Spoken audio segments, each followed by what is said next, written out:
Happy Friday, everyone! I'm excited because I have Christian today and he's in Vancouver, so a time difference. It finally made a difference on the poster. I had to write EST and PST. So, classic advertising gems. I'm learning every day. But today's lovely weather, at least in Toronto. I hope everyone's been out. So yeah, that's exciting. I love the small weather talk with myself. But Christian wanted to start early, and I'm like, I love your eagerness. Let's do it. See what happens. So, he's here. So punctual. I get excited when people show up. Okay, let's invite him to join. Here we go. Send in requests. Da, da, da, da, da, da, da, send. Maybe that'll work one time. Oh. Oh yeah, I did forget GMT, Kev. Good point. Ah! Hello. I don't know why I yelled up, but hi. Hello. How are you doing?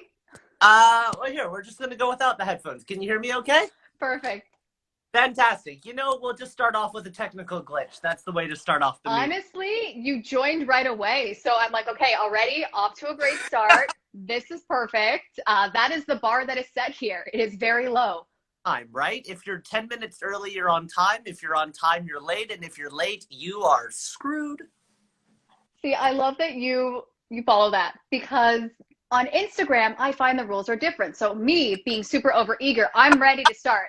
But I've gotten so used to people just being ready at the time. I don't want to start too early. So when you messaged me, I'm like, I had my phone, everything was ready. I'm like, oh my God, he's ready? Let's do this, right? Buddy. Well, no, that's the thing. It's like, I always want to account for those technical glitches because after a year of being on Instagram Lives and Zoom calls, what I noticed every single time was that the best ones I watched, they're like, by the way, guys, we did a full test run yesterday just to make sure because the worst, and I felt so bad, but there was a lovely casting director from Vancouver and she ended up joining her live about 35 minutes late because they were trying to do tech support and they were trying to call her in. And I just went, I just never want to be that guy. Hey, a friend of mine is on. Sam is asking what is going on here. So do you want to explain a little bit? Absolutely. Hi, Sam. So this is what I call window chats with Robyn. I'm Robyn, and Christian is a guest today, and I literally am sitting by my window, chatting with Christian. Yeah, very true to my brand there. Oh, you're by your window too. Yay! Of course. I love that. There's been a couple people that have been, I'm going to be by my window as well. Thanks. There's no obligation to you guys. I've accepted the odd lighting that comes in from my window. I know that one-sided, nice, kind of very avant-garde glare. Yeah. All the time. But luckily for me, it's 4 p.m. So I thought, okay, you know what? Lighting's okay. I appreciate the time difference. So no, Boy, Sam is by. Okay, that's awesome. I was about to say, by the way, this is just a shout out to Sam's wonderful photography studio. He has one of the nicest views in Vancouver. And if you don't believe me, go book a photo session with him and you'll see what I'm talking about. Well, I mean, I want to, but am I allowed to fly to Vancouver now? I don't even know the restrictions. It seems like. So I haven't kept on track with any of that. All I know is that every time it says, have you traveled outside of Canada in the past 4 weeks? I go, how about the past 4 years? I love that. Oh, I'm in Toronto, Sam. But yes, see, I love this. We're promoting, everyone's getting promoted today. Exactly. So, that's the way. I love that. Yeah, people helping people, right? And I should say, so how you and I know each other, and I just thought, okay, so I'm going to do a shout out to KH Casting because I thoroughly enjoyed that. We did a video game voiceover workshop, I would call it, with Ivan Cherry. Yeah. He was amazing. That class was amazing. And I'm like, this guy, you're adorable. And I know I say that, I don't even know the age difference, but you have this amazing energy about you. And then, of course, like any good researcher, I looked you up and you have done so much to a point where I'm like, I've been in the business for 20 years. I'm like, what, like out of the womb, you've been in the business? It's insane. I watched all your reels because I wanted to learn more about your animation demo reel. Amazing. And then you can tap dance, which is so phenomenal because no one tap dances anymore. And I'm like, look at you go. And then you're doing like a teddy bear zebra thing. You were doing mocap. I'm like, okay, so we have a lot to chat about. All right. Like proper term for that was the demonic stuffed zebra. I just want to get that right. 20th Century Fox is very specific with that, so. Demonic. Do you have one? Did they make a plush toy? So when I went in, and we can get into that whole story, but when I was in studio and they were pitching this idea to me of what it was going to look like, they actually had a stuffed zebra. And if I remember correctly, it was one of the animator's daughter's favorite toys. And he brought it into the studio because they were looking for a reference of, stuffed zebras are very, few and far between. There's only so many on the earth. They're endangered. And so he brought in this stuffed zebra, and I guess all the animators went, that's what we're basing it off of. So I don't think they ever created one, but they really missed out. The branding would have been fantastic. And it was adorable too. I wish they would replicate that. When they do, I'm going to need one. I'm just saying. That's throw one my way. No. I'll pay for shipping and handling. That's Of course. about $50, right? Yeah. Oh, honestly, every time I try and ship something, whether it's to, Toronto or Colorado, I just sit there and I go, this item cost me $24 and the shipping's going to cost me $124. It's ridiculous. Yeah. I mean, I still pay it, right? Like that's how they get you. But I apologize. I know it's only one of us that can talk at a time, as you were saying. I know. It's so weird with the leg. I'm like, I want to keep this discussion going and to actually have to stop and go. I'm trying to learn to react without making any noise, which is so hard for me because I don't know if the voice actor in me just needs to emote everything. Like, I'm ha ha ha. I am laughing and acknowledging that was funny. That was a terrible laugh, but I'm not on the clock. This is all about you today. Well, I am all yours, and I will answer everything I can in a legal sense, and everything I can't, I will just infer, we'll say.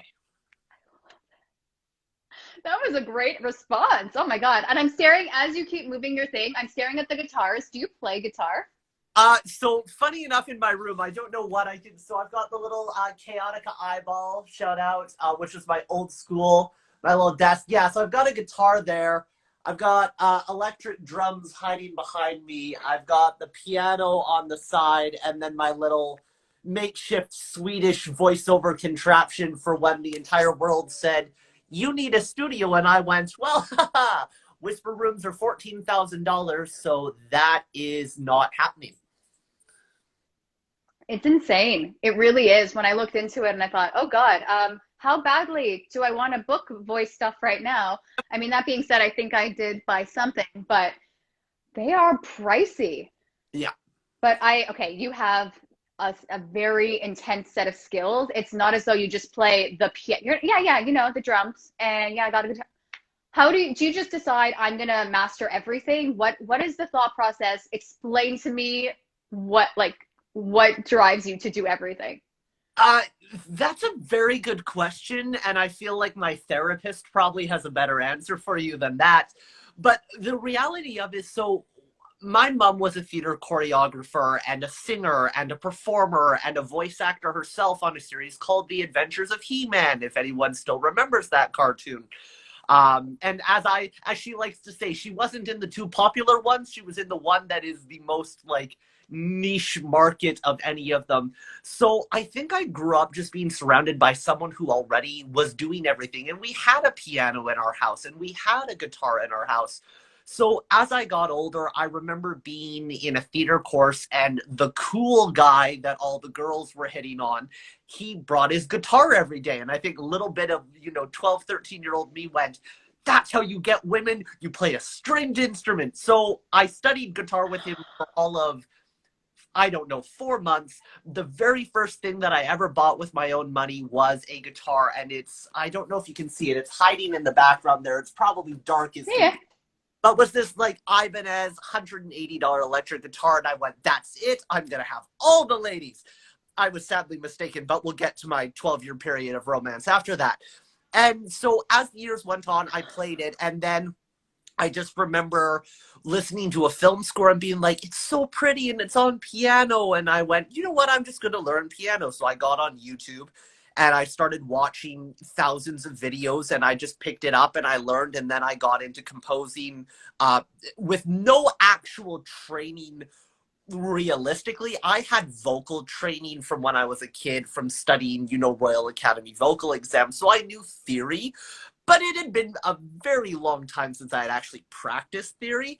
And then I guess the drums came in when I was about 19, 20, and I had just always wanted to learn the drums. So when I booked my first film job, the money was put aside for me to buy this little drum kit. And again, went to YouTube and started studying and learned chords and progressions on the different instruments.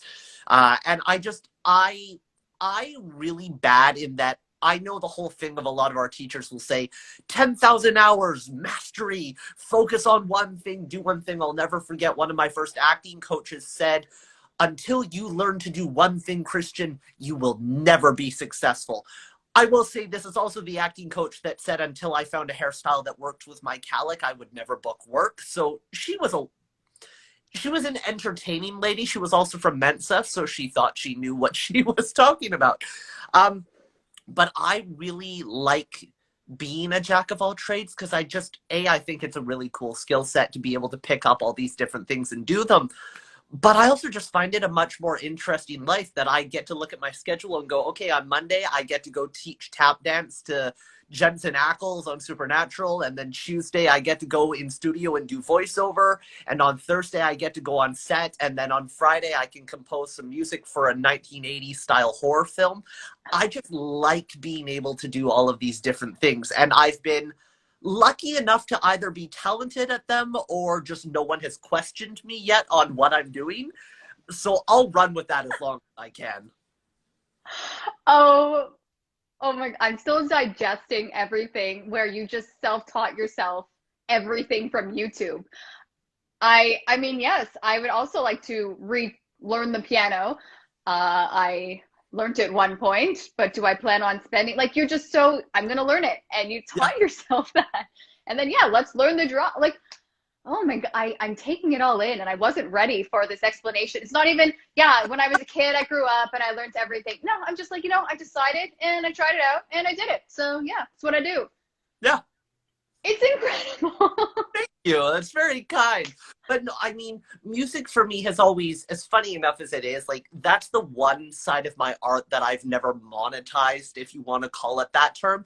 Like, I love dance, but that is part of my business, and I love acting, and it's part of my business. Music is the one thing where I can sit down at the end of a day, kind of have a little bit of an escape. And I know that I'm doing it because I truly love it. I'm not doing it for any financial reason or project that I have to meet. It's just something that I can step away and go, if I get this Tetris theme song today, why not? I can get it. And then if I don't get it, who cares? I'll go have a milkshake and cry over it in my sleep, Classic self-cry yourself to sleep. It's very healthy. If you don't do that, you're not an artist. So if you cry yourself to sleep without the milkshake, it's just really depressing. no, yeah, you need, again, the sugar's going to knock you out, so you don't even realize you're crying. Exactly. So Kev wants to know, how long did you self-teach yourself? That's a very good question. I call everything a work in progress. Honestly, I started focusing on piano probably about 4 years ago, and to a point where I would have felt actually proud enough to play in front of someone was probably about a year and a half of just, every day spending 5 to 10 minutes looking up a song. I think the first song I ever learned, because I was, very emotional kid, I learned Jar of Hearts by Christina Perri, if anyone even remembers that song. That's like a good 2000s classic. And I was like, I'm going to be the emotional guy because that'll get all the women. Again, a lot of really weird choices in my life to try and attract the opposite gender. That's going very well in my life as I'm surrounded by musical instruments, because that's not at all me trying to keep myself company. Excuse me, might turn into a whole have you met Christian? This is it's gonna be dating on Instagram Live, guys. So he does all these instruments and he also dances and he's a voiceover actor. So yeah, there you go. You might meet someone from somewhere, right? Any Vancouver-based people. Yeah. Yeah. We've got some people on the call. We'll see how many more join in as we go along. Yeah, there you go. Oh boy, I still feel, yes. until you look at the release date and realize when it actually came out. And then we all feel very, very old all of a sudden. No, we're never old. We never age. Everyone else ages. Oh, it was, you know what? Okay, I'm going to be honest. I was trying to be cool as the host. Like, yeah, I know what this is. I don't know what this song is, but everyone else seems to know what this song is. So I'm going to look it up afterwards and then realize I probably knew it. Wait 1 sec. Sorry, I'm still here. You can just stare at my scaling. It's wonderful. Oh, this is a commercial break. Oh. All right. So today's segment is sponsored by water, the beverage that everyone needs. No, Water. today's segment is sponsored by really nasty allergy season that has come to Vancouver. So it is that just a little bit like, I do very well in my life as health, but the moment the Cottonwood or Christian, play it for us. Song request! This has never happened before. Oh my God. I don't even remember if, here, 1 second. I'm just going to try and move things around so you don't have to stare. You got to realize, guys, I was told this was a window chat. I had not set up my room to look professional. Here, can you hear this if it's... Yeah. Okay, you can play that. I am not singing because I am not vocally warmed up. Well, here, let me see if I can... Maybe it'll be more entertaining. Again, ignore my very messy room. Daniel Carp, hello, my friend. We need to talk, by the way. You know, everyone knows everyone. Look at this small actor world. Okay, so... Here, why don't I not kneel on the floor? And by the way, you can look at all my actor. I'm a very good actor. I've got all of my books out that I've never read, but they make me look very professional. They're there. Yeah. You knew this was going to happen. You put out all the books that you're supposed to read, and you were prepared. You're pretending like, oh, I didn't see this coming. Okay, I guess I'll play. I'm just thinking if I know it. Okay, so we'll see. And if anyone, yeah, they're all supporting this. So it's a very pretty song. So this is the version that I learned. And excuse all of the wrong notes. 1, 2, 3.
You had so much love going for you. I didn't want to overclap. Oh my goodness. The comments that were coming in and all the hearts, I was just smiling the whole time. That was an unexpected piano performance. Oh my God. Thank you for doing that. And like, why'd I have to say that song? There's so many. I could have played you one of my own songs and played that better. But I'm sure you, again, this is all improv. We're just keeping it fresh. We're just seeing what happens. Staying sharp. Here we go. Christina Perry, I'm sorry for that extra minor fourth in there somewhere. You're amazing. So this is self-taught piano playing. Is that piano playing? Does that sound professional enough? a self-taught pianist, or as I call That it, sounds bad. much free time on the weekends. Very entertaining.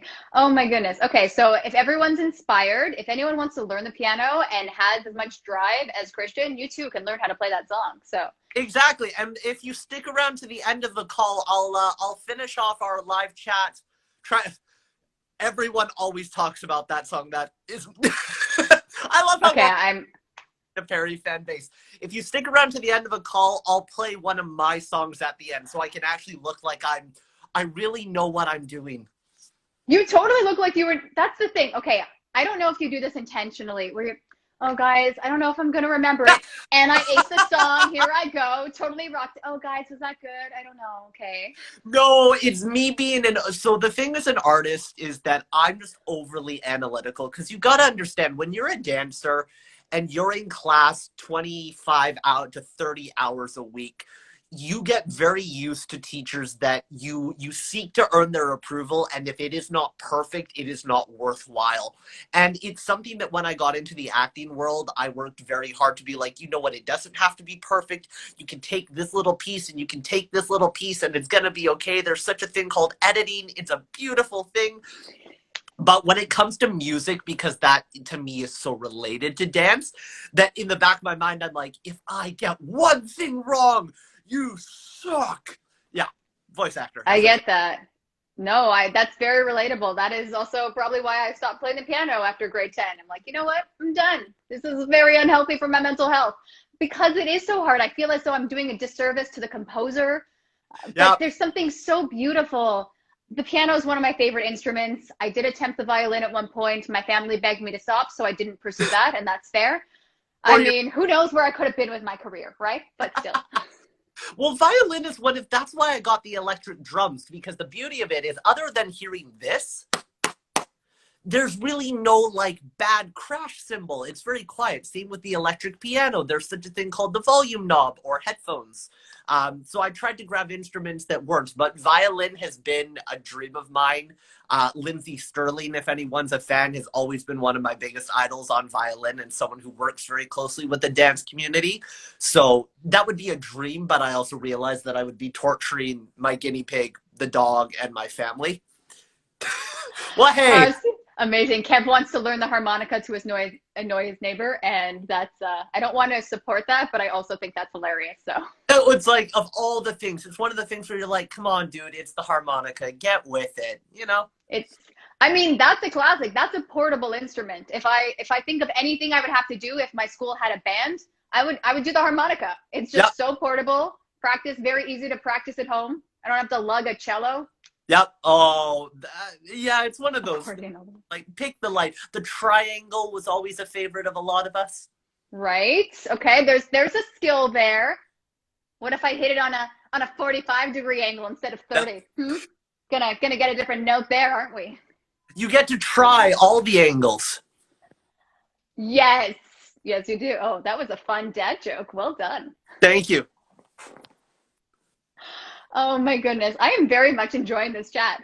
I just thought I should verbalize that, but okay. I'm getting very self-conscious if you hadn't said that. I need to be complimented every 22 minutes or we really go down. You know what? The praise is necessary. Yes. You are good. You are doing amazing. I would throw here. I'm going to comment too. Oh, am I? No, I don't know how to do that. I'm going to pretend I threw a heart in there. Comment. Beautiful. Someone. Yeah, there you go. Still there, do it for her. I know you're still on the call. You must be. There's the keytar. That's funny. Oh yeah, look at that. You generated hearts. You're an influencer, my friend. Oh yeah, that's what I keep. That's the dream, right? We have years of experience of influencing the communities. I'm okay. Look, I don't even know. I'm never gonna. I don't want to ask anyone's age. I don't know how old you are, but how do you get to do these amazing projects? Because I even watched your choreography reel and I thought, who are you working with? What is happening? Please explain this. Is it just you do one project and then you keep working with the same people, or how does this work? So every realm works a little bit differently. So let's go to choreography. So I've been a dancer, as I said, since I was 3 years old. I've been a dancer over 20 years. So that should give you some idea to approximately how old I am. 82. Very good. I age very well. When I hit 85, it's just all the wrinkles will hit and my hair will all fall out, as if that isn't already happening. So I was very much a dancer. I was a studio dancer, which meant I competed at 6 to 7 competitions a year, 15 routines of competition. We did performances. I got to travel. We got to guest perform at Disneyland on Norwegian Cruise Lines. I competed in Vegas. It was a very cool career. And again, as a kid, to get to do all of those opportunities and experiences was really cool. So when I got out into the world and I was like, I'm going to be an actor, I'm going to be a dancer, I went, okay, well, I need a job to keep me going. I need a job, as much as I hate that word, a typical day job. Father, if you're watching this, there you go. And my thing was like, well, what makes the most sense? So I got teaching dance because it paid really well. I could do it at night. I could get a sub if I needed to go to auditions. And so that was really cool. And as it went along, there was a choreographer and dancer by the most amazing woman you will ever meet. Her name is Kelly Kono. And if there's any dancers on this call, there will be a comment after that. Kelly Kono had a very, a small, cool little career being a backup dancer for this woman called Janet Jackson. Don't know if you know her. She also, danced for like NSYNC and just had met all these amazing people, worked on Ghost with this other little guy named Michael Jackson, just a whole other list of people of incredible talent. So as I was growing up, she was from Vancouver. A lot of the time she would judge local competitions and I went, like, this woman's amazing, and I always tried to say hi, but when they're a judge, you're not allowed to really get too close. And then she, along with two of her sister and one of her closest friends, ran a competition a competition and a training convention called Triple Threat Dance Convention. It was all across Canada. And it was always in the year the best experience because we got to take class with people who choreographed for Madonna, for Justin Bieber, for Justin Timberlake, who had been on the Emmys, Grammys, Tonys. And I would get to connect with her there. So for many years, I was really cool. I thought it was so cool because anytime you got to spend with Kelly was the best time on earth. I got to work in the storeroom. We folded hoodies for like 40 hours. And I thought, we're listening to music. She bought us Costco. I thought this was the best. I should clarify that. Costco French fries and hot dogs, the best food on earth.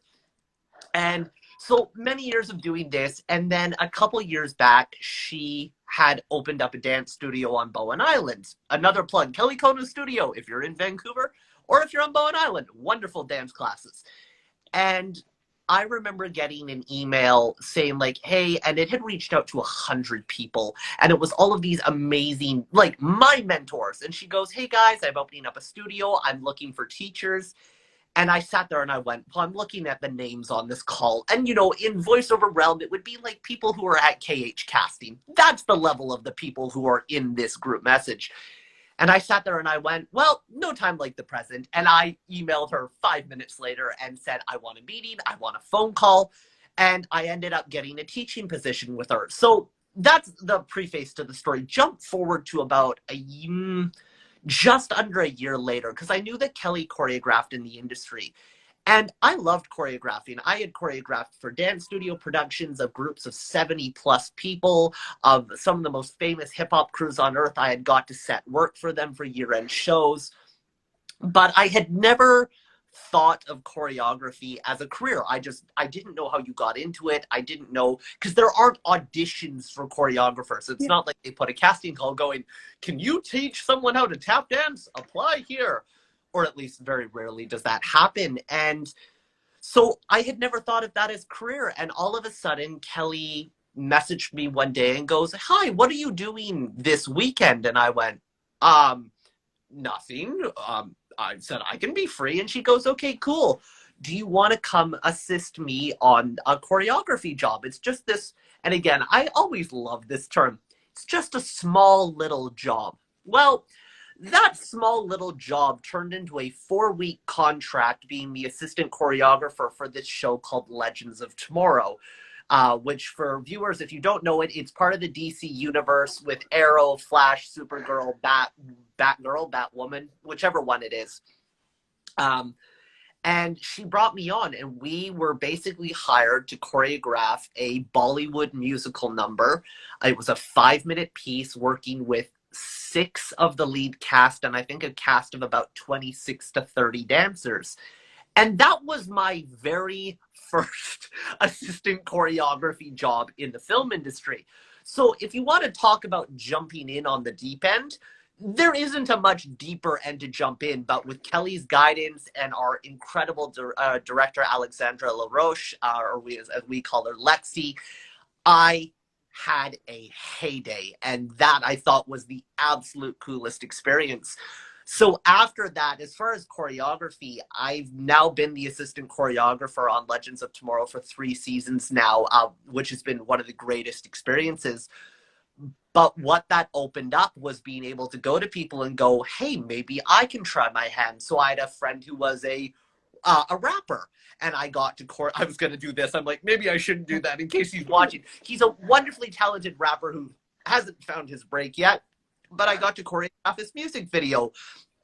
And then Crazy 8's Film Festival came around, and an old dance colleague got to direct one of the shorts and went, hey, would you come and choreograph? We need like a super spy dance fight dance number, and just all these array of experiences.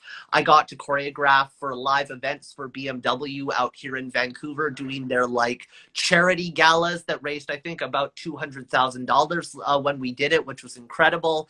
We got to do the live launch of all the new BMW sports cars and just all these really cool events. So it is a little bit of that. You do a job, and then if you do it well, you can either get jobs from that, or you can use the credit from that to go, hey, I just did this, now I can do this. And the beauty, hey, oh, that's a story. Descendants, now that is a film story. But it was okay. And I now, because I've trained in so many different genres and I've worked for so many years, I have a decent amount of accreditation to walk into a room and go, yeah, I'm young. It is. And I look even younger, which is always entertaining.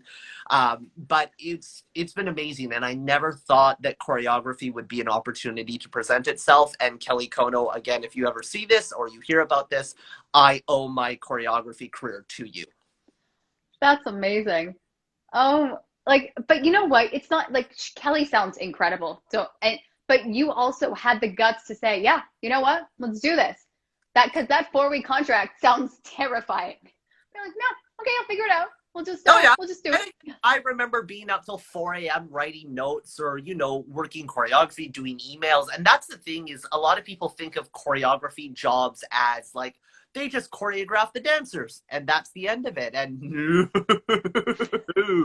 if you can tell my very subtle hint of that, you are doing production emails, emailing, coordinating, setting up shot, like helping the cinematographers, building previs, sending off videography, working with the casting department, working with the wardrobe department. You're going in to set choices. You're going in to talk about props and what can we do and how does the floor. You're going to the location scouts. You're working with producers to make sure everything comes in on budget. I never understood. And again, a job where you just hop in. And when you're working with the CW network, you don't screw up. You just do it. And that team has been so great, wonderful. But and again, it's not just that. Every choreography production is that it's funny to say. I would say 10% of the work is actually dancing. I would say 90% of the work is emails. And again, I'm very good, I'd like to think, and I guess I got rehired, so I've done well enough of being very organized, being very good at quick replies, being very professional, being very well to present myself, being able to, you're working with the executive producers and you just have to go, yeah, I know what I'm talking about. And even if you don't, you figure it out. Fake it till you make it.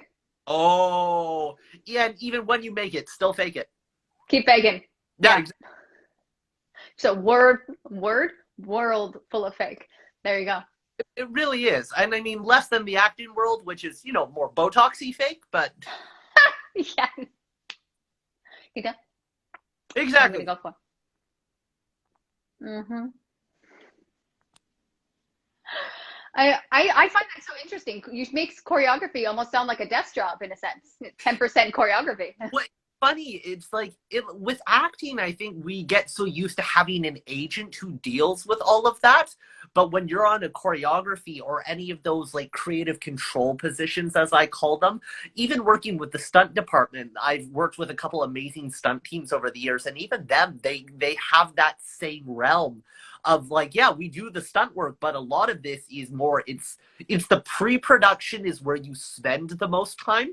And it's so funny. Every time I go to set on whether it's a choreography job or something I've assistant choreographed, you get through that day and that one day feels so short because after that one day, you're like, I just spent 21 nonstop days to do what we did in 8 hours. And that to me is incredible. And it's also why film productions cost so much. You get to see very closely when you're working there. And again, there's a couple of networks, not CW, but there's a couple other networks where I've watched them behind the scenes and I go, I see how you waste $100,000 quickly. And that's a frightening thing when you're in control. Because I remember one job I worked on where they, again, I can't say the details, but they go, this is your budget. And you just look at the paper and you go, that's more money than I've made in my life. And I'm now in control of that. Great. You're like, that's awesome. No pressure. No, not at all. It's fine. Yeah. Be cool. Be cool. Smile and wave, boys. Yeah. Smile No, and this wave. is fine. This is totally normal. I'm not nervous about this amount of money at all. It's okay. No, of course. Oh my God, you fascinate me. I do. I mean, I'm very curious about your time on The Descendants, just based on your reaction to that comment. You don't have to share it. I'm just Oh, very no, curious.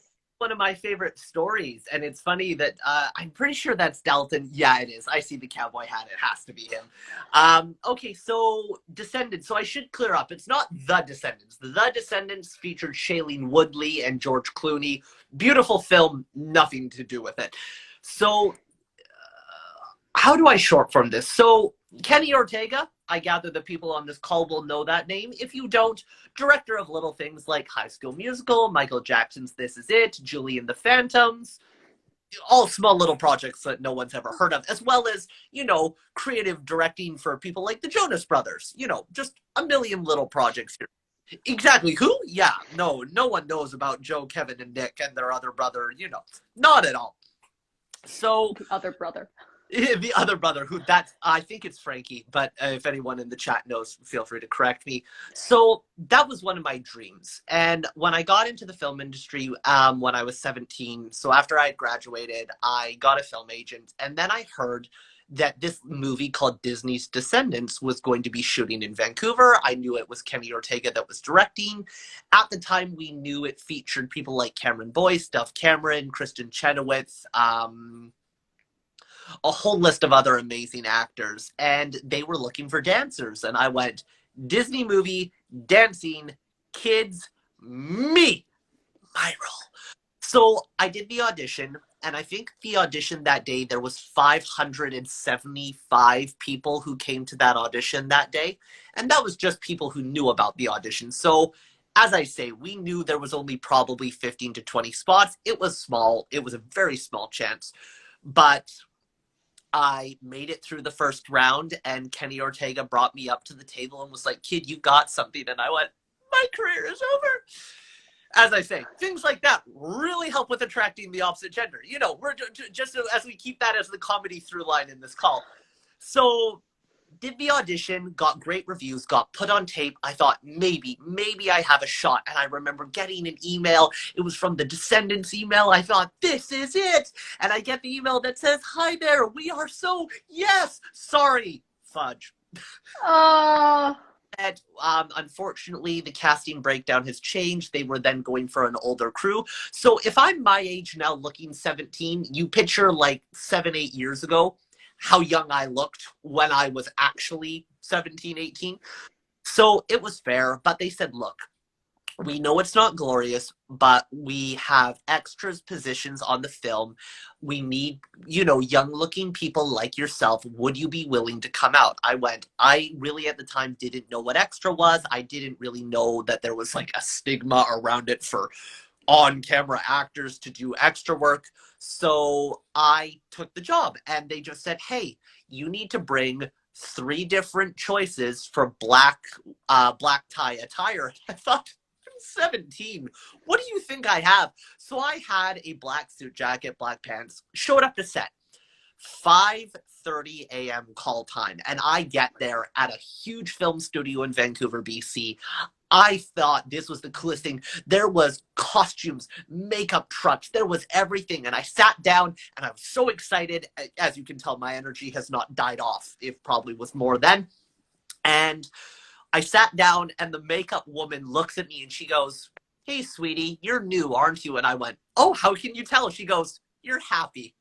I went, oh. I went, what do you mean? She goes, by the end of the day, you'll realize what I mean. So I got there and we're brought into this room. It is green screen walls, 40 feet high, props, actors, camera team, and I am in heaven. Minus the fact that the costume they put me on, when I get there, I go, here's on my black tie attire. Look, Mom, I did really well. And they go, you didn't have to bring any of that. And I went, oh, sure, okay. She goes, you're actually a guard. I went, I'm a character. She goes, no, you're a glorified extra. But what it was these beautiful neon mustard yellow suits, head to toe. I saw that in your demo. That was a really fun. I'm like, what is this outfit? I hope we talk about this today. I'm glad we're there. So that's where this story goes. And I thought, cool. And there was only 8 or 10 guys who got put in these outfits. And so we get on set. Kenny Ortega comes over, and the genius and the kindest man on earth he is, introduces himself, talks us through the scenes, that's how specifically we have to walk, tells us how the guards of the castle walk. And we do all of this. And we do this for, I don't know, we walk up and down a flight of stairs for 5 hours. Very glorious career I have. And as the day goes on, and as I say, as the day goes on, 6 hours in, it's only like 11:30 a.m. or 12 p.m. And all the guys are passing out. None of the guys want to be there. And me, I'm like, no, be professional. So I'm dancing all day long and I'm chatting with people and I'm having fun. And I guess it must be about 12:30 p.m. when all of a sudden you hear this voice. Didn't know who it was. And you got to realize that if I was here, the platform of stairs was in front of us, and then all the crew and camera team were on the other side. But we're in a green screen stage, which is very echoey. And all of a sudden, all you hear is this. And I tell you, it is quiet as can be. And then from the silence, you hear, I need a guy in a yellow suit. And I went, and all of them are asleep. And I'm here. So I don't like stairs. I booked that flight of stairs in about 3 seconds and got to the top. And I just see this man, couldn't make out who he was, but from across probably 40 feet away, he goes, you here. And I just ran down. Well, as I get closer, I realize it's Kenny Ortega. Why is Kenny Ortega yelling at me? I don't know. But when Kenny Ortega yells at you, you go to him. So, and I should say, yelling in the sense of being loud, not in being mean. So I get there and he goes, what's your name? And I went, Christian. He goes, wait a minute, you were at the dance call. And I went, he remembers me. Of course, internally, not externally. Or maybe I did say that, God knows. And he goes, great, you just got a role in my movie. And I kind of sat there and went, sorry, what? So I never got the full story of what happened. I don't know if they added this character or if the guy got fired or if they forgot to hire him or the guy they hired, I don't know what happened. All I know is that all of a sudden I've got the ADs on me and production's talking to me and everyone is introducing, and Dove Cameron and Sophia, and they all come over and introduce themselves. And he goes, look, Christian Chenoweth gets turned from a dragon into a lizard. One of the guards puts a glass case on her, looks up, Dove Cameron is going to scream at you. You have to act nervous. And I went, I'm standing face to face with Dove Cameron. I don't need to act nervous. I'm just going to look horrified no matter what I do. So I ended up getting this role in the film, and I got to meet all the actors. And then at the end of the day, Kenny came over and the choreographer came over and congratulated me and said thank you. And Kenny Ortega told me 7 different times how I could not bow properly. I mean, okay, look, I saw that bow. I had some questions, but yes, I'm glad you're aware. There was a again, Kenny in his mind can see exactly what he wants. And if you don't do that, he has no issue telling you. So I would bow, and I guess my head tilted, funny enough, at a 45-degree angle, not a 38-degree angle. And he would go, okay, next time. He's very polite, but he would come over. And again, this is previous to COVID. And I, obviously, because this was years ago, but I still think like he came over right in my face and was like, you're going to do this. And then he would push me over and he'd be like, and tilt your head. Okay, stop there. Perfect. Okay, hit that. And we did it. And when I went to the trailer at the end of the night, funny enough, whoever was in the trailer, I had taught his daughter. And he goes, Christian, I know you. He goes, so, we need a name for your character. What do you want to be called? And I'm like, what do you mean? And he goes, you can name it. We'll name it together. And I go, well, I was a footman. And he goes, yeah, you're the #1 footman. Footman #1. How do you feel about that? And so I ended up getting the credit in the film. And that was the first professional job I had ever worked on, was that job. And after that, it's been a career of disappointment since. Oh my God. But that story is amazing because you hear about people taking extra roles and you never know, right? And then these stories are what make people want to be extras. I mean, that being said, extra work should not be discounted. It actually is quite challenging. People make a living off of being extras. That's the thing. Those actually deal with some of the hardest Hey, Jason, really nice to see you. Sorry, Jason totally threw me off. I'll get you back for that later. The thing with extras is they deal with some of the hardest conditions and some of the crappiest environments. And to be quite frank, they're usually treated the worst on set. And I really wish we could get over this stigma of extras just being like human bodies. We need to realize that they're still humans. And while they may not be the professional actors, most of them are either actors or creatives themselves. It's a way they have to support themselves, to support one another, and they do really good work. I always joke that at the Emmys, there should be a best extra category, because when you think about all the incredible scenes, like the smoking man, if anyone out there is an X-Files, if you know the story of how the smoking man became the smoking man, he was an extra. He was an extra in the scene. They put him in the middle, gave him a cigarette to smoke. And when the episode went through all of its trials and premieres, every single person went, who's the smoking man? Like, I wonder what his premise is going to be, because he just seemed so important that they knew he was a character. He ended up getting a recurring character across a ton of seasons because he was just there and looked important. And I'm lucky enough to met his wife many years ago, a wonderful lady. But it's just incredible how, again, every job on a film set matters. I don't care if you're the crafty. I don't care if you're a PA. The way you treat everyone will end up on camera. But it's so true, right? And we should never look down because everyone's working together to create something. Yeah. And I hate that I understand there is a hierarchy of sorts, but I hate that people act to like there's a status sometimes that people think they're above others, and that's just, no one should treat them. You shouldn't treat people like that in society. So don't treat people like that on a film set, right? Treat you dependent on how you treat other people, and that is and again, as an actor, that's even harder. Is I see the extras. Hey, Marlo. I'll never forget. I was on a production just a couple months ago. We're talking probably October, November. And there was this lovely young lady, very pretty, as I should say. Not that that's the reason I spoke to her. She was wonderful. Well, yeah, you serenaded her with the guitar. We know where this is going. Hey, if I had the guitar, my life right now would be very And I just remember going up to her, and I think she was a COVID compliance officer, again, brand new job. And to everyone, just a quick shout out to all the COVID compliance officers, to everyone working in safety and health and sanitization, film industry or not, thank you for doing what you do. It keeps all of us safe, and I could not be more grateful. But I just remember going over, and this girl, I think she had been on the previous season in a different job, and then she had been here. And I just went up, and we're sitting in the, in the little cast area. And I just said, hey, how's your day? And she just looks at me, white face. And she goes, good, good. And I went, hey, what's your name? And she goes, my name's Rachel.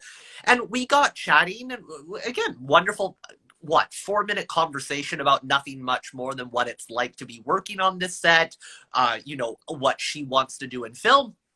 And I said at the end, I said, I'm really sorry. I said, I've just got to ask. I went, am I frightening? Because I said, you look horrified when I said hello. And she turned to me and she went, no, she said, you're just the first actor to ever talk to me on a set. She goes, you're the first person who ever actually asked my name. And I just stopped and I went, well, thank you. Very kind. But that's when there's an issue to me, because I get it. If you've got an emotional breakdown scene or you're doing a movie where you're a serial killer, I get it. I respect being in your own world and being very private and focusing on your work. No issue at all. But those little moments are just what reminds me that I do what I do for a reason, and it's to connect with people. I love getting to, because everyone on these film sets has an amazing story. And again, this is case in point. So many years ago, I worked on a show called Haters Back Off. It was created by Miranda Sings. She's, again, Colleen, to this day, is still one of my favorite people I've ever worked with. But here's the case in point of my story. There was a sound mixer and a boom op. And I guess these guys work together a lot. They come as a package, and the funniest guys, like the boom op is this jacked up Caucasian male, like, a real guy's guy, alpha male, and then really nice guy. But that's what I would classify him if you had to stereotype. And the other guy is this like 6'2" African-American, really nice guy, sweet as can be. And they're joking back and forth. And I got on set, and I guess we were on a break, and there's a boom mic. I'm a voice actor. When are you not going to do something stupid when you're beside the boom mic? So I would walk by and be like, can you hear me? Can you hear me now? And then I would beatbox, because of course it was something I picked up, and I'm not a great beatboxer, but I would pick You learned it on YouTube, okay? No, we get it. That I actually learned from a buddy of mine and YouTube. So, but here's the point of my story. I start doing it, and the boom op turns to me and he goes, oh, you beatbox? And I went, a little. I said, it's more just something I do for fun. And he goes, dude, when I was like in my early 20s, I toured Europe and I went to all of the beatbox battles. I was a professional battler in beatboxing. Without a moment, his partner of 15 years of work turns to him and goes, dude, I've never heard this. How did I not? And in that moment, I just went, even you guys who must spend 15, 16 hours a day together, still shut yourself off from actually connecting. You know what? I don't even know. I think you are just so friendly and ask questions that no one asks. I just find you have such an amazing personality. You're just, yeah, okay, hey, you're very likable, and people want to open up to you, Well, at least that's what it's sounding to me, so. I'll take it. So that's my thing. I challenge. I know there's probably a couple of other actors on here as well as yourself. It's like when you pass, don't play to that hierarchy so much. I get it. Maybe if the executive producer or head of the studio comes in, sure, be kind, be gracious. No, that's when you got to be mean, right? You got to take them down a peg. Hey, you think you're big stuff? Hey, if you want to do that, that's your prerogative by all means. That's not how I'm going to approach it. But don't treat extras as lower than you. Don't treat the director as this almighty God. Remember that when we all walk off that set, minus the Lexus the one guy drives and the Toyota Corolla from 1987 the other drives, we are not so different, you and I. Was that taken from somewhere, perhaps? Yes, a quote off of the back of a soccer mom's minivan. You know what's really sad? I actually pictured it from Austin Powers. So there you go. That's we're Oh, not so different, you and I. bong and a blitz, cigar and a waffle. Yeah. Oh, did you Right? been a new Austin Powers supposedly? What? No, I did not know this, and this is amazing. Oh my God. Oh, that's so exciting. Can he? I think he can still do it. What am I saying? Of Oh, course he can still do it. He's Mike Myers. Okay. yeah, it's Mike Myers. Mike Myers can do whatever Mike Myers wants to do. Oh, I'm wondering who he would do it with. Oh, this is exciting. I will I have a lot to research after this. I got songs to research, choreographers to research, and now the future. Oh, Yeah. wow. What would it be called? They have Gold Member is the last one I remember. What was it? It was Man of Mystery, Gold Member. What was the other one? Or was it the other one just called Austin Powers? Oh, was it The Spy Who Shagged Me? Was that what it was? Oh, Yeah, that was funny. my only concern with doing an Austin Powers. Oh, no way. That's so cool. Wait, Mike Myers went to your middle school? Or yeah, actually that makes sense. I'm Okay. homeschooled, so you won't be referring to me. That is really cool. I learned, see, and this is my friend. I learned so much about everyone on these things. Yeah. That's really cool. So what is my concern with doing an Austin Powers right now is we're just in such a, how do I put this nicely? Oh, I don't know if he'd get away with it. Beautiful. Okay. Yeah. Yeah, let's just leave it at that. We have thoughts. We don't think it's going to happen. It'd be interesting if it did, the politically correct version of what it should never have been. We'll yeah. Like, there's just so many things, especially his relations to women. While some of them I agree, I don't think you need it, but others are, fuck me, no, fuck you. Yeah. Like, so many jokes within those films. I mean, even with the shag now or shag later.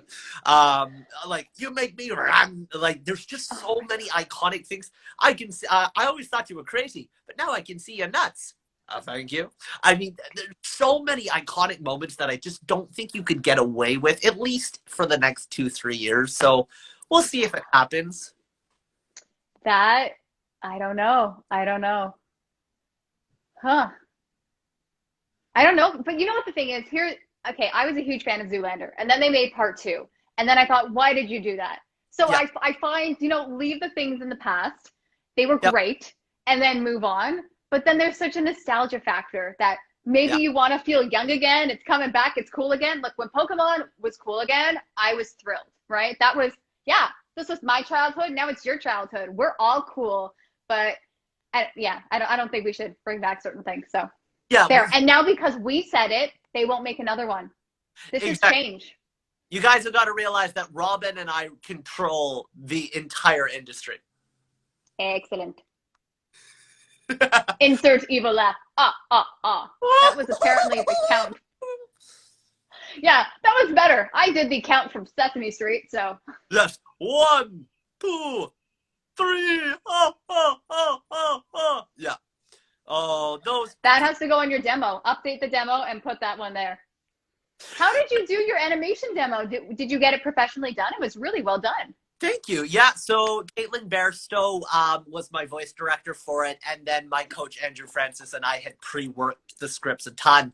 But there's a studio out here. I think I'm allowed to say their name. Yeah, I paid them. There's a studio in Vancouver called GGRP. I always want to say Glenn Ross Productions because that's how I remember it. So wrong, but anyways, GGRP is a recording studio in Vancouver. They do a lot of commercial work. They've done some video game and other mediums. And I knew of Caitlin through the industry, and one of my close friends had just done a demo there. They were really well priced, and they were phenomenal to work with. And yeah, we did it basically in one day. We did about 2.5-3 hours of recording and another hour and a half of the mix and master and music and all of that. And by the end of the day, I had a demo, and they sent me on my merry way and took all my money. And I'm sure you recouped it by now. Not my business, but still, your voice is great. Thank you. I appreciate that. Well, it's funny. I would say I've recouped it in other ways, but Execute. I can't even think of what Executor's voice because it was Executor, and what was his pre-evolution? Execute, right? Execute. No, Was it that voice? Executor. This is really throwing it back to the old show. But anyways, I just actually, and this is something that I, of course, cannot announce basically anything of, but what I can say is I am actually stepping into a contract of a new voiceover related project that is actually something that Robyn and I trained very, very. Oh my God, I'm excited for you. Okay, that's So, and again, it's one of those things where we're sitting on it going, they're like, in a couple of years you can release it. And I go, great, thank you. So, but needless to say, I have recouped my cost, yes. amazing. Oh, see, I knew those would pay off. Okay. Oh That's why yeah, you take the classes. when I got the booking, I messaged Ivan and I went, as much as this is me, this is you. Thank you. And Ivan's been wonderful and so supportive. And again, I know Ivan's actually just doing another round of his classes right now. I think it's the first one he's done since ours. So it's really cool to see that a new generation of, what should we call them? The Sherrys? Is that our name? Oh my goodness. Can we I'm going to try and tag him in this. I don't think we're going to call we're going to call them the Sherrys. The future generation of Sherrys. That's amazing. His name is Ivan Sherry, for those of you who don't get the joke. But we get it, and it's hilarious. And don't worry, the t-shirt will say, I want to be a Sherry. I want to be a Sherry. No, I feel like that can still pass. I'm like, is there something inappropriate about that? No, I think it's okay. I mean, Ivan, I want to be a Sherry. I was going to say, after your first class, you popped a sherry. We do what we can. That was still kind of PG. I pushed it a bit. Yep. Sorry if any of my students are on this call watching. Pre-apologies. Apologies. It's a drink. I don't know where you're. Sherry is a drink. It's an alcoholic drink. Like when you pop the bottle and pull. Yeah, that's what we were talking about. I don't know what you were referencing. Sherry right now. I loved those things. I know they're cancerous, but I loved those cherries. Those cherries. Okay. That's we're getting off track. I have no idea what the track is. But I like to say that. I like to say we're getting off track when I have zero agenda for these. I just want to talk to people. I'm like, nope, we've lost our focus and we're back.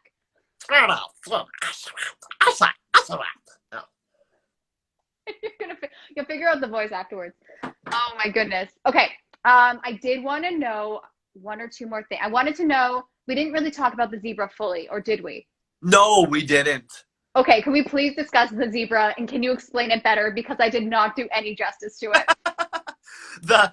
So if you go to Google and you type in the art of racing in the rain reviews, I have screenshots of every single review, because the way my performance was described was one of the most entertaining things I have ever read. So let's take it back a sec. So to anyone who doesn't know, The Art of Racing in the Rain was a movie that came out, I want to say 2 or 3 years ago now. It starred Amanda Seyfried, some other guy, and then I believe it was Kevin Spacey who played the voice of the dog, much in the way of like A Dog's Journey Home, where the dog had this kind of inner voice.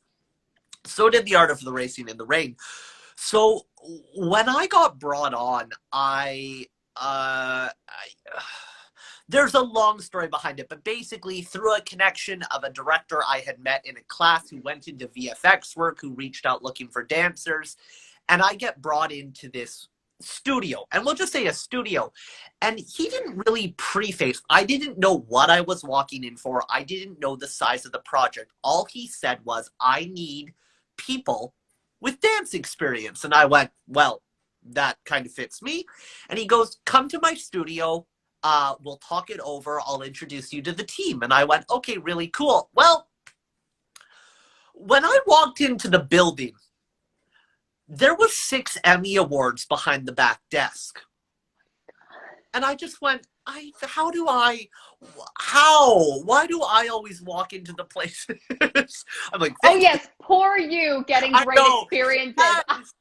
Let me clarify that. I don't know how I'm lucky enough, but also at the same time, it would just be nice to have some of this information coming in.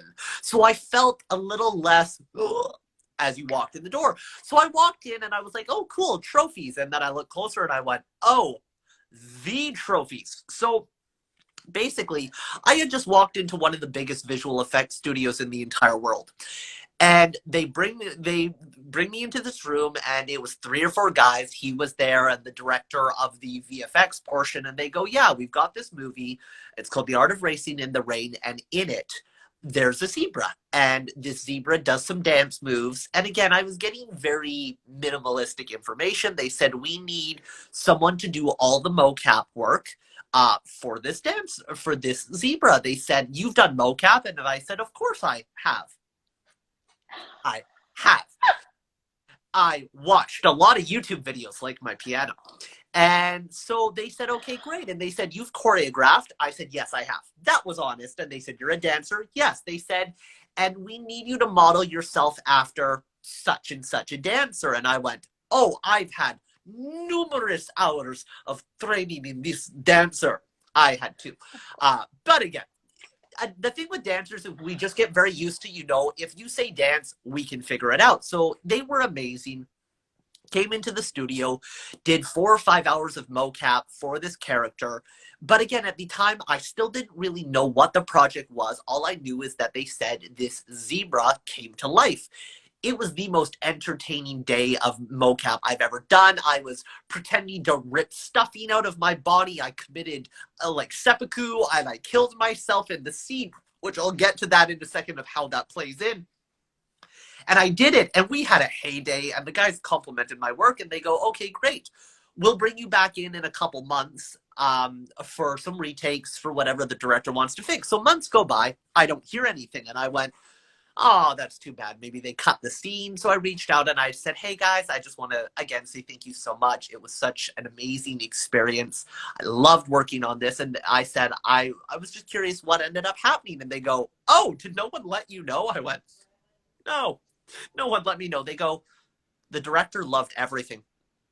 No changes. Oh my God. Okay, and then there's a whole misforgotten story about music changed and plots changed, and then we had to redo a few things. So what you see in the final take is not exactly how we started. They definitely took some liberties. Like, there's a triple front flip.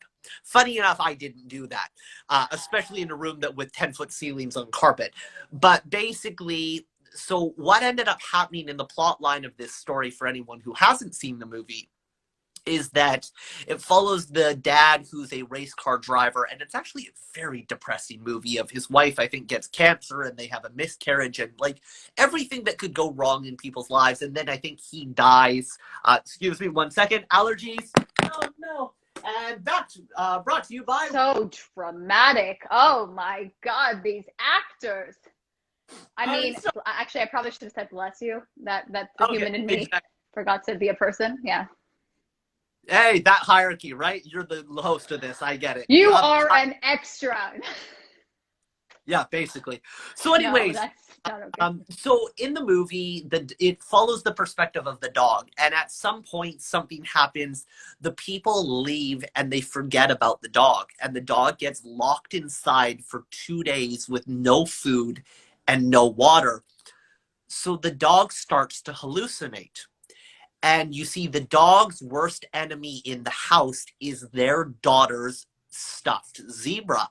And he goes on this monologue about and it was late that night as I was walking and I heard a creaking from the bedroom. And all of a sudden, the zebra sprung to life. So he goes into the little girl's bedroom, thunder cracking in the background. And the zebra standing on the chair is up on the desk, and all you see is the eyes turn red, and he goes. And then, as demonic zebras do, springs to life, performs a dance number, dismembers another stuffed animal, breaks a pencil, and then decides to rip open his stomach, pull all of his stuffing out, and then die on the floor. So, okay, I'm shaking my head because I watched the demo without any context. So I was so confused. Why did the zebra just kill him or herself? What is happening? I don't understand. So thank you for providing some context Yeah. to, Oh, I mean, I guess I could have looked up, you wrote what it was from, but that just seemed like a lot of work. So oh no. instead, I I, got creative. I have the movie on DVD. I've never watched it. But what was funny was that all of a sudden, all of these reviews started coming in, and there were people writing like, very dramatic movie to an all of a sudden very cartoony movement. Very dramatic movie when this demonic zebra came to life, and now I will never look at my children's stuffed animals the same way again. But a lot of the reviews kept referring to my dance as what they entitled the brutal burlesque. And Oh my God. so confused about, again, writers are creative, but I went, how did they come up with this term? I don't get it. And then I went back and watched the clip, and if I'm not mistaken, at the end of the clip, the dog runs out the room, and you hear Kevin Spacey say, I was so traumatized by the brutal burlesque that the demonic zebra had performed. And I went, oh, it's literally written into the plot line that he says that. That makes sense. So honestly, even though I had done mocap so many times before, my first mocap credit, or at least my first professional mocap credit. And again, what a first job to have, huh? I seem to be the king of all of my firsts are very entertaining, and I'm very thankful. And when I'm on Jimmy Fallon one day, these will all make for great anecdotes. But I should be very clear, on Jimmy Fallon's TV show. Yeah, anyway, you go. Oh my God, I didn't even go there. That was fun. Yes, when you're interviewed by Jimmy Fallon. Yes. Catch? Yeah, exactly. That needed to be clarified for absolutely no reason, but glad that we did. So Exactly.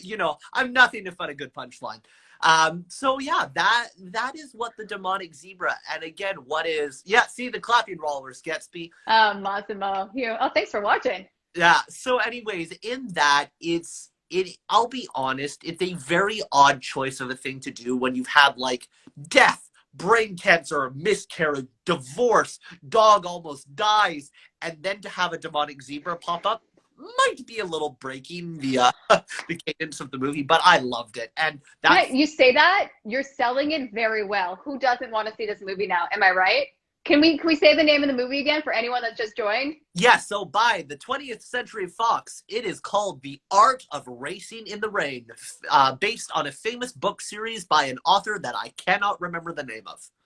That's okay. I think we sold it well enough. Who doesn't want to see a zebra? Dance a just brutal. go full demon. Oh, please. Full demon zebra burlesque. Oh, what a resume. You have a very fascinating resume. And it's just so fun. You're so young that you have so much more that you're going to do. And I just look forward to watching this live in the future and I chatted with him before he was interviewed by Jimmy Fallon. Don't push inter so much. That sounds wrong. Oh, dear goodness. Before he was interviewed by, oh no, he was seen by Jimmy. Oh, dear God. Ah. All of a sudden, I was viewed in the back room of a brothel. Yeah. No, there's. Wow. See, this is why I should probably give people talking points prior to. But then it's not fun. Then we can't have these fun word plays that I enjoy. Actors, and more than that, we're comedic actors. And hey, compared we're to hilarious. I did in class, this is nothing. This is nothing. I thought you were great in class. I love watching everyone. I thought everyone brought their own little thing. And I also liked that it was only 4 of us. It was very intimate. Yes. If that's the class you were referring to, I thought you were. It's hard to have a conversation. I don't know. Is that what he's talking about? I was just meaning we did some, older themed entertainment in those. Okay. The monologue that I did. So for those of you, again, just joining, we did a class together. That's how we met. I watched that movie that my monologue was from. Oh my goodness. It was The Witches of Eastwick, if I'm not mistaken. So I watched it. It is quite. Wow. That's all I can say. Okay, but this is when I realized Susan Sarandon is insane. She learned to play the cello in 2 weeks. Oh, yeah. She wasn't supposed to get that role. She learned, and but not even just learned I can hold it. She learns how to play it. Yeah. That's what I took away from that movie, because the rest, I am confused and I need an adult. Yep. That was just a very, whatever that movie was. Such star power. What a shame. Yeah. Apologies if anyone enjoyed that movie. I just, not for me, but. No, and that's the thing. There's some actors, like Black Swan is a really famous story, obviously, about her learning to do ballet. And I mean, she was already, what, in her 20s, 30s at that time. So there are actors, like, I always consider myself pretty adept at picking up a skill, but to actually... If it's on YouTube? Okay, I mock you. I marvel at you, okay? You learned how to play a multitude of instruments, plus learned a little mocap, choreography. You figure, again, I know you have a dancing background and everything, but you educate yourself when you don't know something, because no, I'm not going to say no to anything. I'm going to do it. I'm going to figure it out. And now look at your career. It's incredible. Thank you. Well, that's what I find even funnier with choreography, is that people always, so like growing up, you mentioned tap dancing. Tap dancing is my heart. Tap dancing is the style I've done the most. It's the style I felt closest to. It's the one that I've traveled and trained with and studied with some of the best mentors in the world. And when I got into choreography, I was so sure that the styles that I was, don't mention that. Oh. Now, I will, so all that jazz, okay, you can mention that movie. So, La La Land, a quick note, the choreographers, Mandy Moore and Jillian Myers are two of the best choreographers I have ever seen. My only qualm with that film is that tap dance on the concrete in Converse with actors who should not be tap dancing is so painful. And the problem was that there were a lot of reviews that came out that said, this is, and I quote, just as good, if not better, than any work than Gene Kelly or Fred Astaire ever did. As someone who has idolized those men since I was very, very young, if you watch any footage of Fred Astaire and Gene Kelly, I'm sorry, Ryan Gosling and Emma Stone, I love you both. I think you're wonderful. And you held those characters very well from an acting standpoint. But from a dancing standpoint, oh God, what were you thinking doing that little dance on the concrete? So that's my only qualm. How do you really feel? Exactly. Oh, I can talk at ends about La La Land, which is so funny because, again, I love the opening scene on the highway is, I think, one of the coolest cinematic shots of dance we've had in many years. And Jillian Myers, I've worked with and I've studied with. She is the coolest, craziest, quirkiest, most fun-loving lady you will ever meet. And, oh yeah, okay, the piano, I get that. As my piano's in the background, out of tune and 20 years old. So here's my point. Didn't want to say anything. When I got into choreo, that joke was off key. So was my piano. Oh, I am trying to be funny. I apologize. I swear I'm funny in my head. Yeah, that's the problem. That's where all my jokes are funny too, and most of my good ideas. So, hey, Tetra, hello. So when I got into choreography, I was so sure that any job I got was going to be one of three things. I'm like, hip hop, because I've studied it a lot and I've studied with amazing mentors, tap, and Broadway. And I am really glad to say that in my, I think, 20 or 30 choreography credits, I think 4 of them are actually in genres that I would have seen myself choreographing. What did I not see myself choreographing? Moroccan belly dancing, 18th century or 19th century square dancing, Bollywood. What does that mean? What's the difference from 20th to 19th century? Oh, just like very old school. So picture like Old West, very like bar dancing, very proper men taking control of women, as I call it, the most sexist dance form I've ever seen. That's a whole other story. What else have I done? Sexy burlesque, 90s MC Hammer, French Canadian step dancing. That was a really good one. Wait, I'm going back to sexy burlesque. Is there unsexy burlesque? That's confusing. Go to YouTube. You'll find it. Oh, okay. No. I'm okay. I'm going to move on to the French Canadian step dancing. Do you have to be French to But step dance? Christine Jean-Daniel essay. I can pass for it. Je ne sais pas. Yeah. Ooh, so okay. The question was, as someone who knows zero about tap dancing but loves dance, what's the deal with concrete from the audience point of view? Okay. Oh, great question, Massimo. Yeah, that's a very good question. So the thing you've got to remember is the way that tap shoes are constructed is that they are leather, and then there's a little metal sounding board encapsulated by a metal plate, and then there's wood in between. And basically the metal, when it strikes a surface, echoes off of the chamber and then uses the wood and all of that. And it's a very fancy way of saying it would be like hitting a drumstick on concrete versus hitting a drumstick on a drum skin. One of them, has an acoustic chamber to resonate, and one of them can actually just not do any sound. So there's a couple problems when you put metal on concrete, because the metal plates are only about that thick. The metal will crack. So what they did in La La Land, of course, is they didn't put them in tap shoes. They put them in Converse, which again was fun and was cool. And they did a style of tap called soft shoe. And a lot of the old greats did soft shoe. But the thing about the old greats is that soft shoe takes an extraordinary amount of work to learn how to do properly.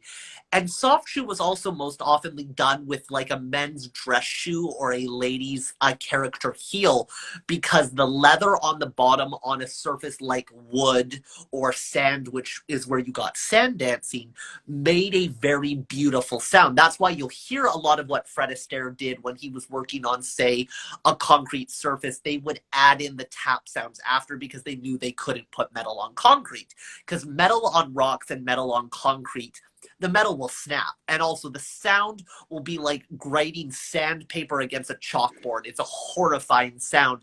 Sounds delightful.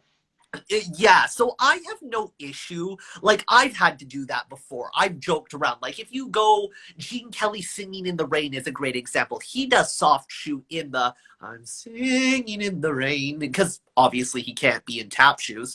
So he does a little like fa-da-da-da-da, fa-da-da-da-da, ga-da-da, sha-da-da-ga-ga, shi-da-ga-da-ga-ga, and he does all of that on concrete.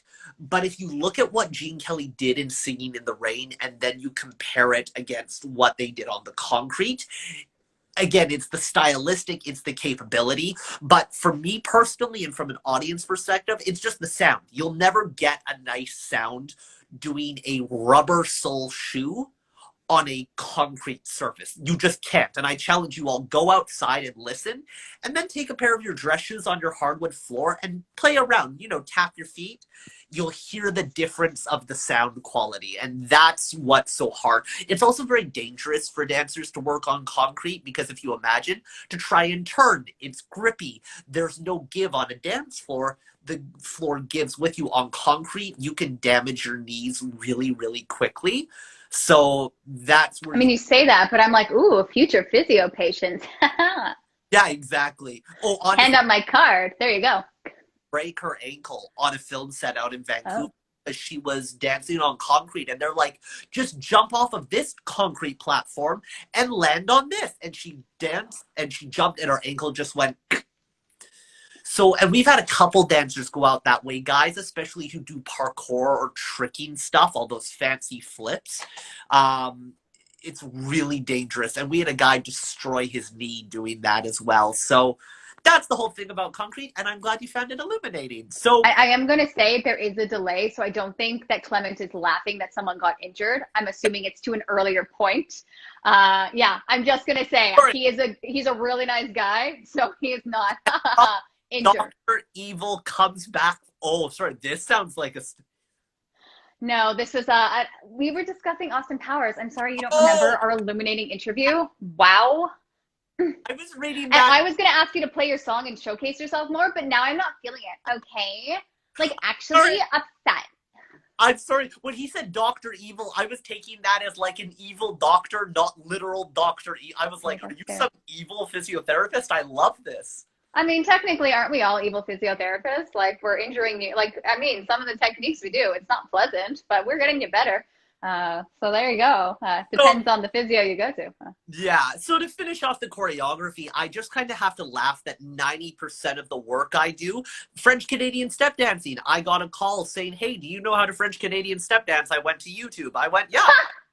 Now, again, I will be honest. I studied Irish as a kid and I studied tap dancing for 22 years.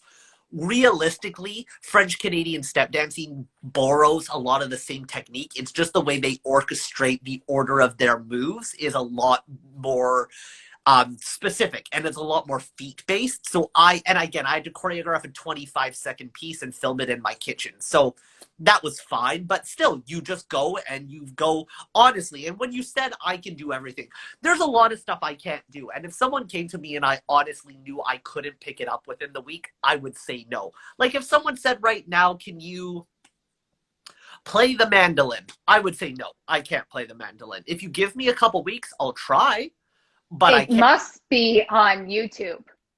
Okay, honestly, I think this segment of Window Chats is sponsored by YouTube. YouTube, the platform to learn everything.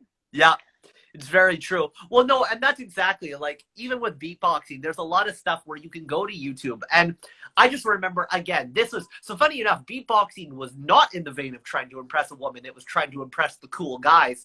Because when you would go to dance competition, all of a sudden, I guess around 2009, 2010, beatboxing started becoming really popular again with beatbox battles and Swiss beatbox and all of these competitions. And the guys would come in, and all I ever heard was, you know, the typical boots and cats and boots and cats, but they could actually do proper. And I was like, okay. And I would sit there and I'm like, by the time I get to competition next year, I will have mastered that. So I came into the room and I'm like,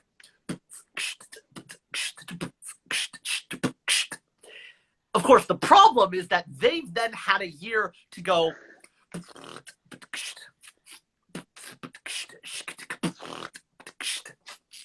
And you're just like, okay, so now by next year, and it's unfortunately this catch-up game that I've never caught up to, because all of a sudden, and then they start adding in all the talking within. Oh, Charlie, hey. And actually, Charlie, shout out another fantastic interviewer who I did an interview with coming out soon, so stay tuned. Oh. The thing with beatboxing is it's all the talking that people start to throw into it, at least the experts, when they go, oh gosh, this is really putting myself on the spot. Make it best, make it best, make it best. 4, 3, 2, 1, drop it now. And you start to pick up all those techniques that you can throw around. So I want to applaud, but I don't want to ruin you talking. So this is my silent. I mean, I think this is the Zoom applause, but that seems my hands cut off. So there was some hearts. Okay. Oh my God. Yeah. So you play piano, you're beatboxing. You're gonna whip out a drum soon. Maybe not. It's not plugged in. I can. Not plugged in, of course. Excuses. Unprofessional. I can. No tap dancing. What's going on? Hey, my tap dance shoes are right there, and my wood board is there. If you want me to put them on, I will. I mean, I don't like. I think you've just been performing nonstop. I apologize. Like, this is a free performance for people. I'm gonna have to do little clips of how many times you've been performing and showing off, and not even showing off. This is a showcase. You've just been showcased on Window Chats with Robyn. And this is fun. Well, it's like, even with the piano, like, here, I'll sit down for a minute, because I feel like we're probably coming to the closely, as much as I would love to talk. Of course. No, we have to finish. We need a dramatic finish, and this might be the best end of a Window Chat I've done to date. We're going to be serenaded. Okay, so when you talk about, English can come back to me now. When I got into writing, the thing was that I didn't really have any proper training in how to write music. But I mean, everyone says to start the same thing. There's that 4-chord song that Axis of Awesome always joked about, that it's... And realistically, there's 1,000,001 songs that have that chord progression. So that's where they always say to start on 4 chords, because you can't be original off the top. So like, if you know Say Something,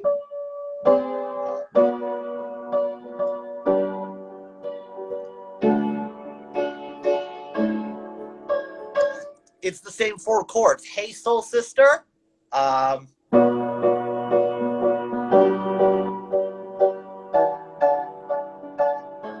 it's all Hey Jude, Lady Gaga, Double Rainbow. They're all started on the same song. So I booked a horror film back in a horror feature, 27-minute horror film back in like 2017. And I was helping to edit because I had some editing skills. I had edited demos in the past and I had software. And the guy comes our guy comes over to my house and he's like, yeah, dude, I'm like, could I write a song for our horror film? I'm like, I'd just like to try. I think it would be really cool. And he comes to me and he goes, great. What I want is Stranger Things on a boat. And I just remember there's 20 minutes before he got to my house and I wrote the opening song. And it was all based off the idea of, if you listen to 80s music with all the synths, it was always, oh,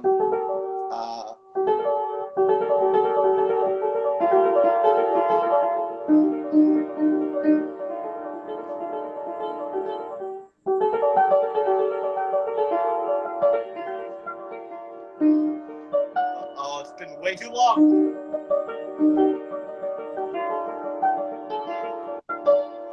So I wrote this, and again, if you go to my Instagram or my YouTube somewhere, there's the scores that I wrote, and what I realized was that type of music was really fun, but it wasn't where my heart was.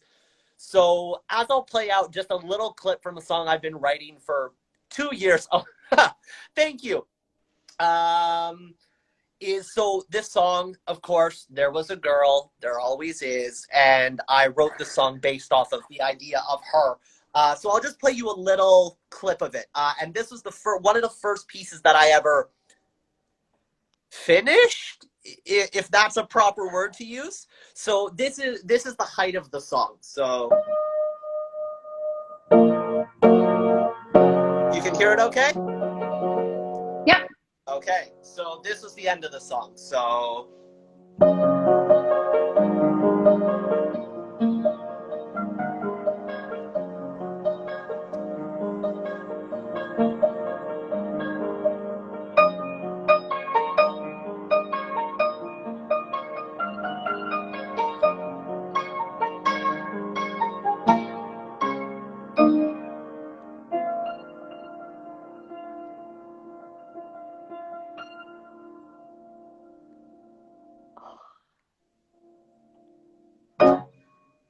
yeah.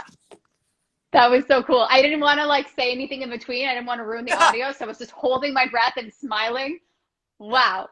Oh my God. Okay. So the endless talent that is you.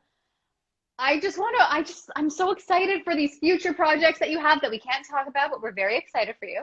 Thank you. And just like, thank you. I mean, you're so inspiring. Just if anyone wants to, like, just if anyone is as determined as you and doesn't give up, like, I just see you going so far because you learn and you want to grow and you want to get better and you're just a great person. So thank you for spreading such positivity and being such a kind person to everyone. I appreciate it. Especially on set. I love those stories. You're like, yeah, treat everyone like a human, which sounds basic, but no one does that. So thank you for being that amazing person, right? You're going to make me cry. This is not helping my dating life. Although I'll be honest, thank you to all the people tuning in, but I think most of the people here are guys, so I think I'm okay. We're strong, we're emotional, and it's 2021. Men can cry. I'm sorry, if you watched Toy Story 3 and didn't cry, you are a monster. That the Toy Stories get every time I watch one of those. Okay, I'm not like, oh God. Every time. Damn it, Pixar. Okay. No, but honestly, Robyn, this has been an absolute. Oh no. Okay. So I think this is we really froze. Are you there? Connection. So this is like an amazing time to awkwardly end it and still hear me. I can. So let me finish it off with this. I'm just going to anyone who's still watching, thank you guys for staying in. And if I can leave with any advice, as I feel like, I mean, maybe the advice is just to do everything and see what you love. But honestly, my main advice is just going to be to whatever you do, do it with love. I don't care if that's your job, if that's your relationship, if that's family, if that's your life, if that's how you interact with a waitress at a restaurant, if that's how you talk to the person on the street. Whatever you do, do it with love. I love that so much. Oh my, okay, that was beautiful. All right. Thank you again, Christian. This was amazing. Thank you And so much. Oh, Ty, you step in just as the call. Ty is one of the most amazing guys I knew in my life. Grew up in Vancouver. We did theater shows together, which, oh, that's a whole other story. He's, we're gonna have to bring you back. but yeah, you'll have to bring us back. We'll recount our like kid theater school days where, you know, all the competitions to who had the better voice. It was him. Who had the better dance skills. It was me. So, you know, we can get into that another time. That's fun. Yes, we're going to be most likely doing this again. Oh my God, I'm so excited. But yes, thank you again for doing this and enjoy the rest of your, I guess, afternoon. For me, it's evening. But yes, enjoy the rest of your day. Blown out By the window. Shot. Robyn, where's your window Oh yeah, shot? window shot. Oh, I love ending it on a window shot. Bye. Bye.